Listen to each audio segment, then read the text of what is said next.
میں اس نتیجے پہ پہنچا ہوں کہ جو ٹائم انسان بچاتا ہے نا آرام کے لیے، اس ٹائم میں بے پناہ سستی اسے گھیر لیتی ہے۔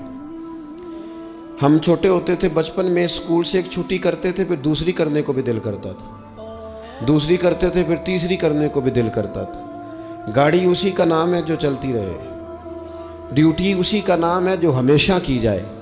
زندگی میں مسلسل جد و جہد کریں گے، مسلسل کام کریں گے، اس کا نتیجہ یہ نکلے گا کہ آپ محسوس کریں گے کہ آپ کا وجود جو ہے وہ بڑی صلاحیتوں والا ہے، وہ بیکار نہیں ہے، مسلسل کام۔ آپ انبیاء کرام علیہ السلام کی زندگی دیکھیں، صحابہ کی زندگیاں دیکھیں، اہل بیت کی دیکھیں، اولیاء اللہ کی دیکھیں، بزرگان دین کی دیکھیں، آپ دیکھیں کہ انہوں نے کام کتنا بڑا کیا ہے۔ ہم کبھی ان کو پڑھتے ہیں تو حیران ہو جاتے ہیں کہ یار اتنے مختصر وقت میں اتنا زیادہ کام تو ممکن ہی نہیں۔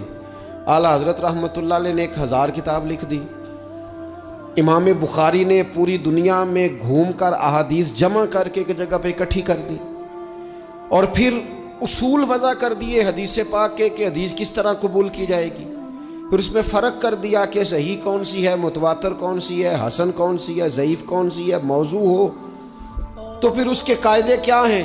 اتنا کام بزرگوں نے کر دیا، جد و جہد تھی زندگی میں، مسلسل ڈیوٹی کرتے تھے۔ جب مسلسل کام کرتے ہیں نا، نبی پاک صلی اللہ تعالیٰ علیہ وسلم نے فرمایا جو آدمی محنت کرے، کوشش کرے اور شام کو تھک کے سو جائے، اللہ اس کے پچھلے گناہوں کو معاف فرما دے گا۔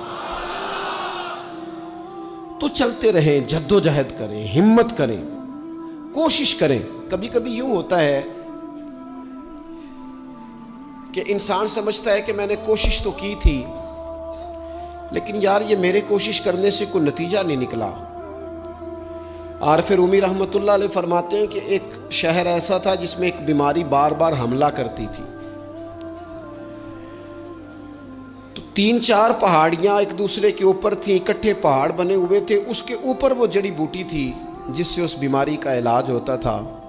تو کئی حکیموں نے بتایا کہ اگر وہ جڑی بوٹی حاصل کر لی جائے تو تمہارے شہر کے لوگ صحت یاب ہو سکتے ہیں، پر وہ 4 پہاڑیاں اوپر نیچے، اور پھر ڈھلان بڑی سیدھی تھی، جو پیر رکھتا پھسل جاتا، کوئی جرت ہی نہ کرتا اوپر جانے کی، لیکن لوگ بیمار تھے، تکلیف میں تھے۔ بالآخر ایک شخص نے ارادہ کیا کہ کب تک لوگوں کو بیماری سے سسکتے، تڑپتے، مرتے دیکھتا رہوں گا۔ اس نے کلاڑا اٹھایا، ہتھوڑا اٹھایا، پہاڑ کاٹنا شروع کیا کہ میں سیڑھیاں بناؤں گا اوپر جانے کے لیے۔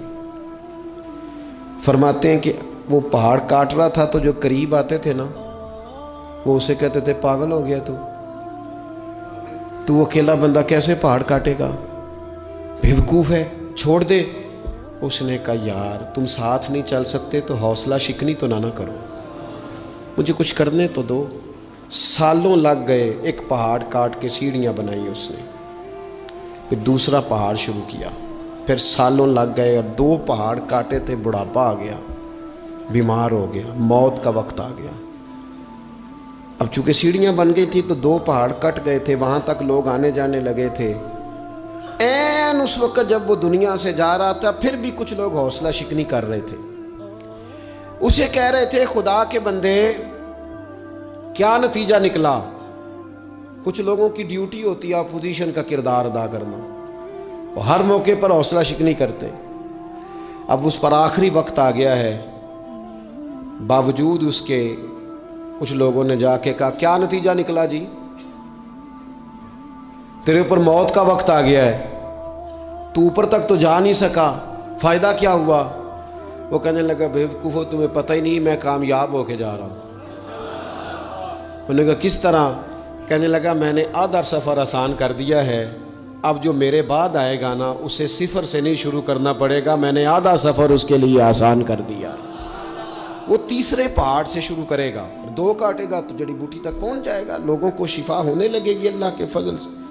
ہم پتہ کیا کرتے ہیں، بالخصوص میرے وطن کا رواج یہ ہے کہ لوگ آدھا سفر بھی آسان کرنے کو تیار نہیں، وہ کہتے نہیں سارا ہی فلانا کرے گا۔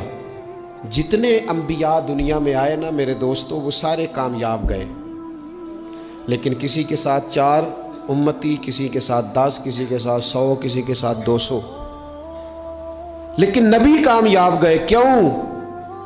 کہ اللہ تعالیٰ نے جو ان کے ذمے ڈیوٹی لگائی تھی وہ ڈیوٹی انہوں نے پوری ذمہ داری سے سر انجام دی ہے۔ اس ڈیوٹی میں انہوں نے کبھی کوئی کمی دکھائی تو اپنی زندگی میں جد و جہد کریں، کام کریں، بیٹھ کر صرف بات نہ کریں، تنقید نہ کریں، بیٹھ کر صرف منصوبہ بندی نہ کریں۔ اور میرے ملک میں بالخصوص یہ کام ہوتا ہے، تبصرے کرو، چینل کھولو، تنقید کرو، اندر کی خبر لے کے آؤ، کوئی کہانی سناؤ، کوئی نئی سٹوری بناؤ، لیکن کام نہ کرو۔ بڑی خوبصورت بات کی شاعر نے، اس نے کہا شکوائے ظلمت شب سے تو کہیں بہتر تھا، اپنے حصے کی کوئی شمع جلاتے جاتے۔ لوگ تعلیم نہیں حاصل کر رہے تو بھئی آپ ایک بچے کا خرچ اٹھا لیں، کسی غریب کا آپ اسے پڑھا دیں، ایک بندہ تو آپ کی وجہ سے تعلیم یافتہ ہو جائے۔ لوگوں کو کھانا نہیں مل رہا، بھوکوں مر گئے لوگ، حکومتیں کچھ نہیں کر رہی، آپ 10 بندوں کی ذمہ داری اٹھا لیں، آپ غریبوں کو دیکھ لیں، 10 لوگوں کے گھر میں آپ کھانا پہنچانا شروع کریں۔ اور یہ ہوتا رہا ہے، لوگ یہ کام کرتے رہے، یہ ڈیوٹیاں ہمارے بزرگوں نے سر انجام دی ہیں، 2 کر کے، 4 کر کے، 6 کر کے انہوں نے کام کیا ہے۔ اپنی ذمہ داری کا احساس کریں، مسلسل کام کریں، مسلسل جد و جہد کریں، مسلسل ڈیوٹی کریں۔ اور پھر میری تیسری گزارش آپ سے یہ ہے کہ جس طرح آپ اپنے گھر میں آپ کی ذمہ داریاں ہوتی ہیں، اور اگر آپ ذمہ داری ادا نہیں نہ کرتے تو احتجاج ہوتا ہے۔ ماں کو ٹائم نہیں دیتے تو ماں بھی احتجاج کرتی ہے، گھر والی کو ٹائم نہیں دیتے تو وہ بھی احتجاج کرتی ہے، دوستوں کو وقت نہیں دیتے تو وہ بھی اس کا شکوہ کرتے ہیں۔ تو آپ کے ذمے جتنی بھی ذمہ داریاں ہیں، آپ پڑھاتے ہیں، کلاس میں وقت پہ نہیں آتے تو اس کا اظہار کیا جاتا ہے۔ ہم نے اپنے ذمے جو ذمہ داریاں لی ہیں پوری کرتے ہیں۔ میں آج آپ کو یہ پیغام دینا چاہتا ہوں کہ ایک ڈیوٹی دین کی بھی اپنے ذمے لیں، ایک ڈیوٹی، ایک کام اپنے ذمے لے لیں۔ آپ اپنے علاقے کی مسجد میں جھاڑو دینے کی ڈیوٹی لے لیں۔ آپ یہ ذمہ داری لے لیں کہ مجھ سے کچھ نہیں ہو سکتا تو میں ہفتے کے بعد مسجد میں جاؤں گا اور قرآن مجید کو میں صاف کر کے، جھاڑ پونچھ کے، ترتیب کے ساتھ مرتب کروں گا۔ مجھے اگر ناظرہ قرآن مجید ٹھیک پڑھنا آتا ہے تو میں 10-11 بچوں کا روز سبق سنوں گا، آگے